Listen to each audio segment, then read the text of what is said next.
When my husband Mark and I finally found out we were expecting our first child, it felt like the happiest moment of our lives. We had been trying for over a year, and after months of disappointment, those two pink lines on the test felt like a miracle. We decided to wait until the end of the first trimester to share the news with family. The day finally came at a Sunday dinner with Mark's family. Everyone was gathered, his parents, his younger brother, and his brother's wife, Sophie. I had never gotten along perfectly with Sophie. She had a way of turning everything into a competition. If I bought a new dress, she suddenly just happened to have a more expensive one. If I mentioned a work promotion, she reminded everyone of her husband's salary. She always needed the spotlight, and frankly, it was exhausting. Still, I wanted the night to be special. Halfway through dinner, I stood up, heart pounding with excitement, and said, "Mark and I have some wonderful news. We're expecting a baby." The room exploded with joy. Mark's mom gasped and hugged me, his dad clapped him on the back, and even his brother smiled with genuine excitement. For once, I felt like the center of something good. But then came Sophie. She leaned back in her chair, smirked, and said loudly, "Oh, wow. I guess anyone can get pregnant these days. I mean, it's not like it's that hard." The room went silent. My cheeks burned. I tried to laugh it off, but then she added, "Hopefully you can handle the responsibility. You know babies don't come with a manual, right?" Everyone shifted uncomfortably. Mark's mom tried to change the subject, but Sophie wasn't done.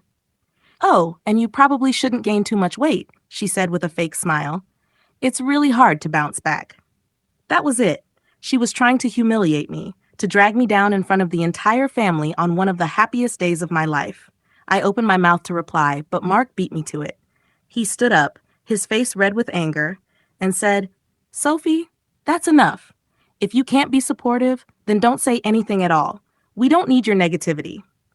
For once, Sophie didn't have a comeback. She rolled her eyes and muttered something under her breath, but the damage was done. The joy of the announcement had been overshadowed by her bitterness. Later that night, when most of the guests had left, Sophie cornered me in the kitchen. "Don't think this makes you special," she hissed. "Everyone has kids.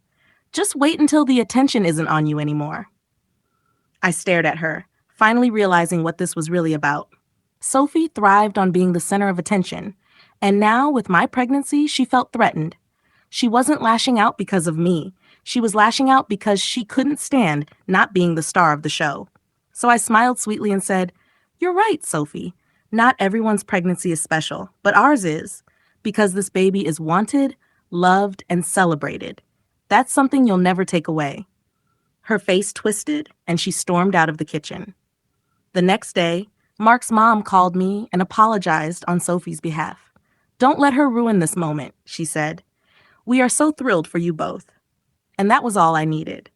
I learned something that day. People will always try to dim your light when they feel threatened by your happiness. But if you stand firm, no one can take your joy away. When our baby was born months later, Sophie showed up at the hospital with flowers and an awkward smile. Maybe she had realized that this wasn't a competition, though I'll admit, part of me enjoyed watching her squirm. Because no matter what she did, I had already won. If you liked the video, please subscribe and turn on notifications.